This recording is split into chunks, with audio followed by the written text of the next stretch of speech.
오늘의 말씀은 출애굽기 25장 31절에서 40절까지의 말씀입니다. 순금을 두들겨서 등잔대를 만들어라. 등잔대의 밑받침과 줄기와 등잔과 꽃받침과 꽃을 하나로 이어 놓아라. 등잔대의 줄기 양쪽에 곁가지 6개가 나오게 하였는데 등잔대 한쪽에서 곁가지 3개, 또 다른 한쪽에서도 곁가지 3개를 나오게 하여라. 등잔대의 각 곁가지는 꽃받침과 꽃잎을 갖춘 감복숭아꽃 모양 잔 3개를 연결하여 만들고 그 맞은쪽 곁가지도 꽃받침과 꽃잎을 갖춘 감복숭아꽃 모양 잔 3개를 연결하여 만들어라. 등잔대의 줄기에서 나온 곁가지 6개를 모두 이와 같이 만들어라. 등잔대 줄기는 꽃받침과 꽃잎을 갖춘 감복숭아꽃 모양 잔 4개를 쌓아놓은 모양으로 만들어라. 그리고 등잔대의 맨 위에 있는 좌우 곁가지가 줄기에서 뻗어날 때에는 밑에서 3번째에 놓인 꽃받침에서 뻗어나게 하고 그 아래에 있는 좌우 2 곁가지가 줄기에서 뻗어날 때에는 밑에서 2번째에 놓인 꽃받침에서 뻗어나게 하고 그리고 맨 아래에 있는 좌우 곁가지가 줄기에서 뻗어날 때에는 맨 아래에 놓인 꽃받침에서 뻗어나게 하여 6 곁가지를 줄기와 연결시켜서 한 덩이를 만들어라. 그렇게 등잔대의 줄기에서 좌우로 곁가지가 나오게 하여라. 등잔대의 줄기에 꽃받침에 연결된 곁가지들은 모두 순금을 두들겨 만들되 전체를 하나로 이어 놓아라. 등잔 7개를 만들어서 그것을 등잔대 위에 올려놓아 앞을 밝게 비추도록 하여라. 등잔불 집게와 불똥그릇도 순금으로 만들어라. 등잔대와 이 모든 기구를 순금 1달란트로 만들어라. 이 모든 것을 내가 이 산에서 너에게 보여준 모양 그대로 만들도록 하여라. 새벽을 함께 하시는 여러분 사랑하고 축복합니다. 성막에 쓰이는 성물에 대해서 우리가 25장 계속 하고 있죠. 첫 번째 무엇인지 기억하시나요? 네, 언약궤, 증거궤였습니다. 이 언약궤에는 하나님께서 주신 약속에 있는 명령, 계명을 담은 돌판을 담도록 했죠. 또 두 번째로 떡상을 했습니다. 떡상은 하나님의 얼굴의 상징이고요. 생명의 떡을 예표한 예수 그리스도를 담고 있다고 했습니다. 그 중에 이 언약궤, 증거궤와 떡상을 만든 재료가 무엇인지를 지난 주에 말씀을 같이 나눴죠. 바로 아카시아 나무였습니다. 사막에서 피는 아카시아 나무. 이 나무는 시딘 나무라고도 합니다. 이 시딘 나무는 사막에서 유일하게 뿌리를 깊이 내리고 사는 나무죠.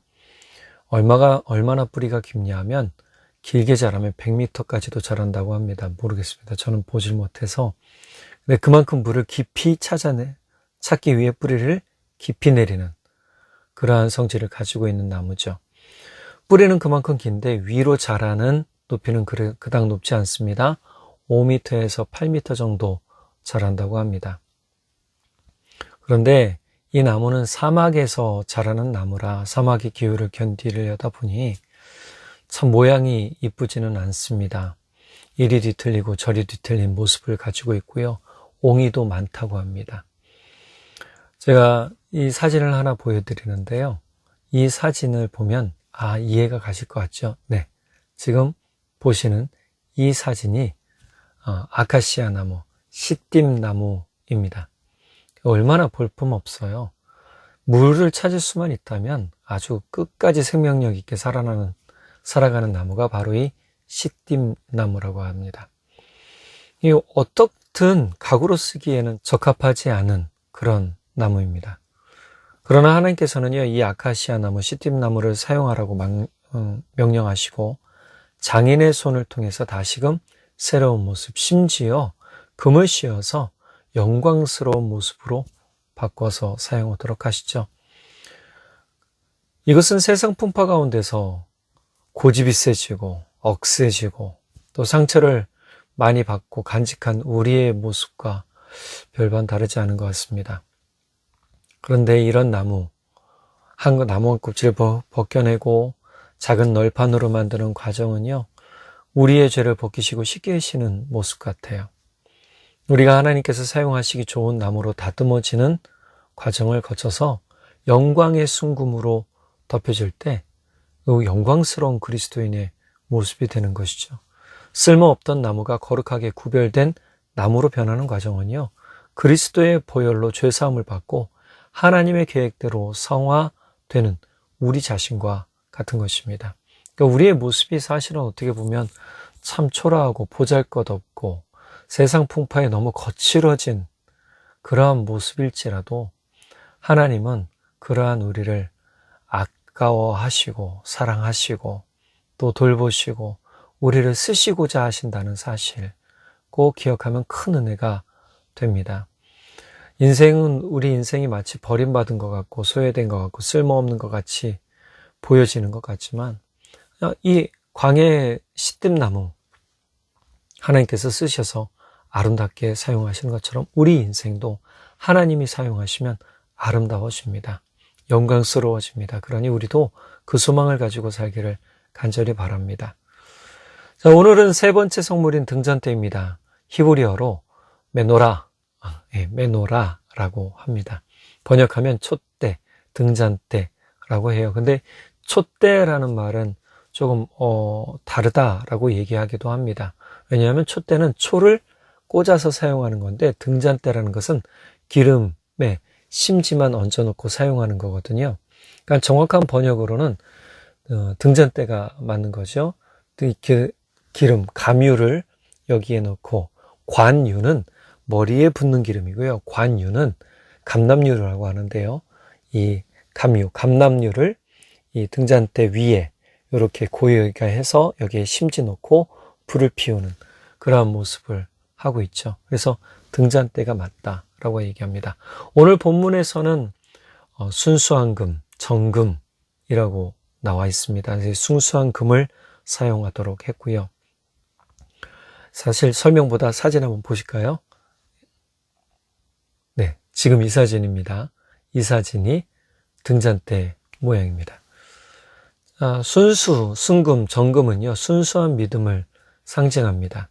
우리의 믿음이 하나님을 향해, 그리스도를 향해 정금같이 나아가는 것은 믿음의 과정 중에 중요한 과정이죠. 욥기서의 말씀 우리가 너무 좋아하는 말씀이지만 내가 정금과 같이 나오리다 라고 하는 말씀은 정금이 그냥 만들어지는 게 아니잖아요. 그 안에 모든 불순물들을 다 제거해야 정금이 되는 거라고 제가 예전에도 말씀드렸죠. 불순물을 제거하는 과정이 마치 우리의 죄를 제거하는 과정과 같다. 그래야 우리가 순수한 믿음 가운데 주의 말씀을 쫓아가고 주를 담고 살아가는 그러한 모습이 됩니다.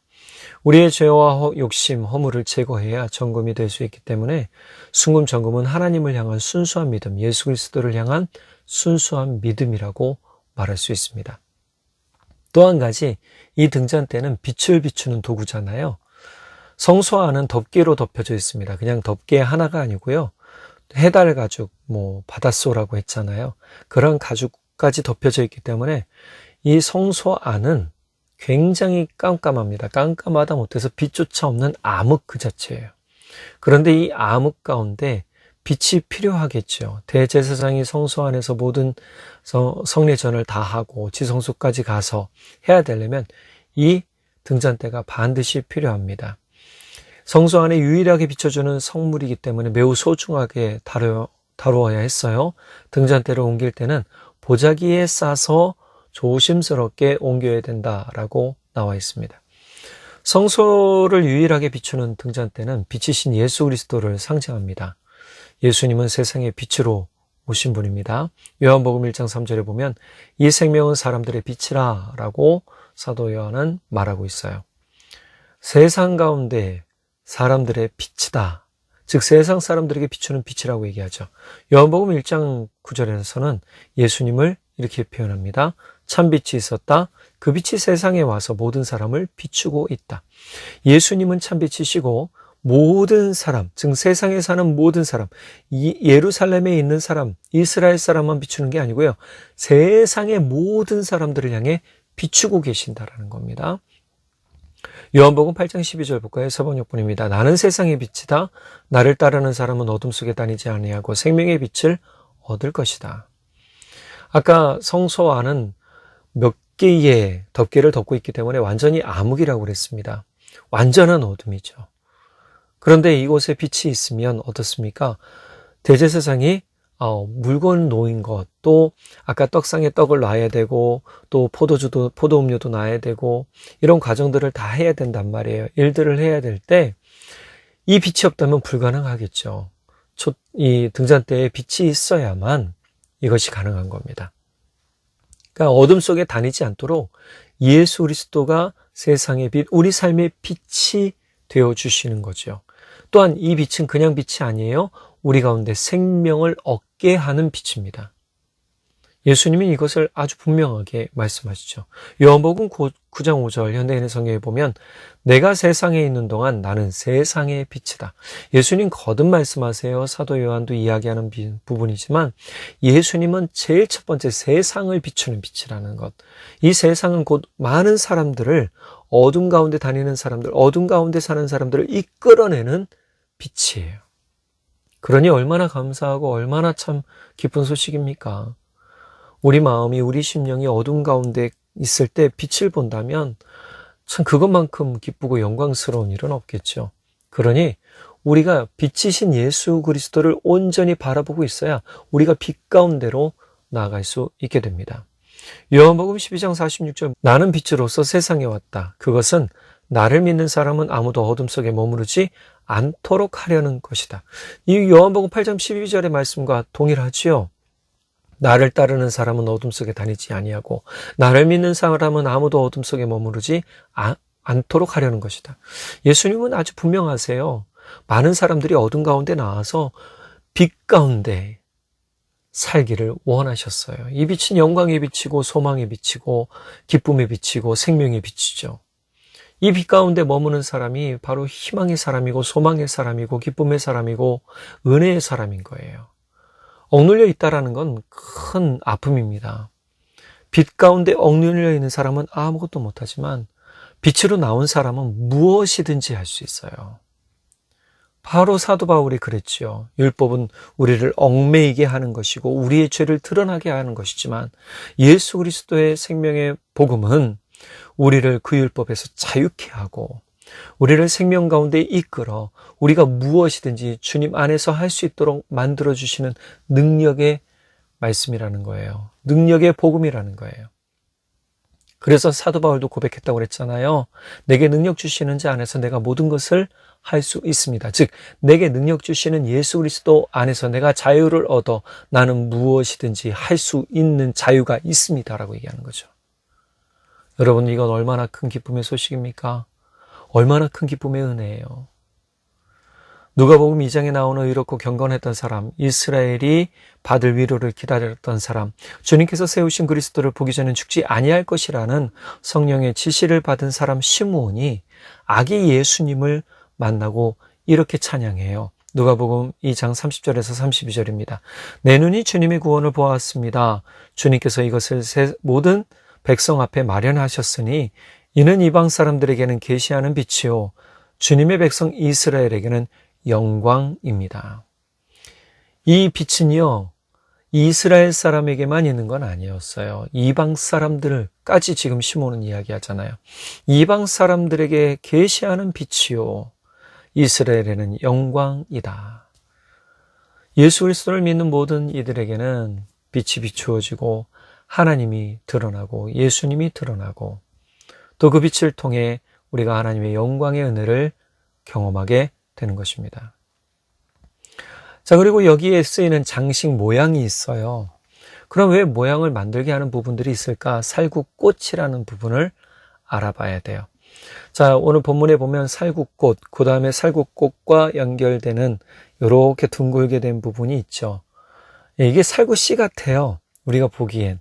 저도 처음에는 이 살구꽃이 뭔가 궁금했어요. 보니까요. 개역개정과 현대인의 성경에서는 살구꽃, 살구라고 되어 있고요. 새번역본에서는 감복숭아꽃으로 번역했지만 살구로 번역된 샤케드라는 히브리어는요. 아몬드 나무를 뜻한답니다. 그래서 아몬드 나무의 이 모양을 본뜨고 꽃 모양을 본뜬 것이죠. 아론의 쌍난 지팡이도 아몬드 나무예요. 실제 아몬드 꽃의 모양을 보니까요. 네, 살구꽃 모양과 너무 비슷하더라고요. 색감까지 분홍빛을 띠는 게 비슷하더라고요. 샤케드의 원어 샤카드의 뜻이 있어요. 그 뜻은 뭐냐면 경계하다, 깨어있다, 깨우다, 망을 보다 라는 겁니다. 아몬드는 봄에 가장 일찍 피는 꽃 중에 하나라고 합니다. 성소를 비추는 등불이 어둠을 깨우고 성도가 항상 깨어있어야 함을 상징적으로 알려주기 위한 뜻으로 하나님께서 이 아몬드 나무 꽃 모양과 아몬드의 모양을 본따서 연결하라고 해주신 거다라는 것이죠. 우리 믿음이 항상 깨어 있어야 됩니다. 우리가 주의 은혜로 깨어 있으려면 무엇을 해야 되느냐? 바로 등잔대에 기름이 채워져야 되죠. 이 기름이 바로 성령의 기름 부음입니다. 그러니까 성령의 기름 부음이 우리 가운데 늘 있으면 우리가 깨어 있을 수밖에 없어요. 그래서 우리가 성령으로 충만하지 않으면 우리는 잠자는 영혼이 되거나 죽어버린 영혼이 되죠. 사도행전 10장 38절 세번역본에 보면 하나님께서 나사렛 예수에게 성령과 능력을 부어주셨습니다. 이 예수는 두루 다니시며 선한 일을 행하시고 마귀에게 억눌린 사람들을 모두 고쳐주셨습니다. 그것은 하나님께서 그와 함께 하셨기 때문입니다. 예수님께서 성령의 이끌림 받아 40일 동안 광야에서 금식하시고 시험을 받으셨죠. 테스트를 받으셨습니다. 유혹도 이겨내셨습니다. 그리고 성령의 기름 부음을 받고 사역을 시작하시죠. 우리도 어떤 일을 하든지 매일 우리의 삶에 늘 강구해야 될 것은 무엇이냐? 성령의 기름 부음입니다. 주님, 오늘도 내게 성령의 기름을 부어주십시오. 여러분, 불을 피우면 기름이 어떻게 되나요? 점점 닳게 되죠. 닳게 되면 기름이 없는 순간 불은 꺼지게 됩니다. 대제사장이나 제사장의 임무 중에 하나는 뭐예요? 이 등잔에 기름이 떨어지지 않게 하는 거예요. 마찬가지입니다. 우리 가운데 성령의 기름 부음이 떨어지지 말아야 돼요. 그래야 우리가 영적으로 깨어 있을 수 있고 영적으로 경계할 수 있게 되고 영적으로 망을 볼 수 있게 되는 거예요. 우리가 깨어 있는 사람 또 깨어난 사람이 되어서 우리가 사탄의 모든 것들을 경계하고 오직 주님을 위해 주님의 빛으로 채워지는 삶이 될 때에 우리는 승리하는 삶을 살고 있다라고 말하는 것입니다. 교회인 우리, 사실 예수님이 원가지잖아요. 요한복음 15장에 보면 나는 포도나무요 너희는 가시니 라고 말씀하세요. 원, 줄기. 지금 등잔대도 마찬가지입니다. 원 줄기에서 겹가지가 이렇게 올라와요. 네, 3개씩 6개가 올라오죠. 이건 뭐예요? 예수 그리스도에게 접붙임받은 우리들, 교회를 이야기하는 겁니다. 그리고 우리 모두가 예수님처럼 빛을 드러내는 그러한 삶을 살아야 한다라는 것이죠. 오늘 우리 이 말씀 잘 기억하고 주님, 나도 세상에 성령 충만해서 예수 그리스도의 빛을 비추는 사람이 되게 해주십시오라고 기도하고 또 담대히 예수님과 함께 동행하며 살아가는 여러분 되시기를 간절히 바랍니다. 기도하겠습니다. 사랑의 하나님 아버지, 참 감사합니다. 우리 삶은 주의 은혜요, 주의 사랑이요, 주의 기쁨이 되기를 원합니다. 그러나 여전히 우리는 억센 인생처럼 살았습니다. 주님, 저 씨띠나무 구불구불하고 옹이가 깊이 패이고 아무 쓸모없던 것 같이 보였지만 주님이 사용하시면 영광의 아버지 삶이 되고 영광의 기쁨을 얻게 되는 일들을 하게 됩니다. 주님, 우리가 그러한 삶을 소망합니다. 또한 꿈꿉니다. 주님, 우리 가운데 역사해 주시고 그것을 통해 우리가 예수 그리스도의 빛을 증거하는 삶을 살도록 주님 역사해 주십시오. 또 우리 안에 성령의 충만한 기름 부음을 통해 날마다 주의 빛을 증거하며 주와 동행하며 살아가고 또 주의 은혜로 말미암아 우리가 주와 한 몸 되어 살아갈 수 있도록 예수님 우리를 꼭 붙들어 주십시오. 사단의 모든 영향력들은, 모든 어둠들은 예수 그리스도의 빛으로 떠나가게 하시고 주의 놀라우신 은혜와 주의 놀라우신 사랑의 빛이 많은 사람들에게 들어가 그들을 변화시키며 빛 가운데 인도함 받아 생명으로 살고 소망으로 사는 은혜를 우리를 통해 주님 드러내 주십시오. 믿고 감사드립니다. 길을 여시고 생명을 주신 우리 주 예수 그리스도의 이름으로 기도드렸습니다. 아멘. 오늘도 빛이신 예수님과 함께 승리하시고 빛이신 예수님을 따라가는 우리 모두 되기를 간절히 바랍니다. 사랑하고 축복합니다.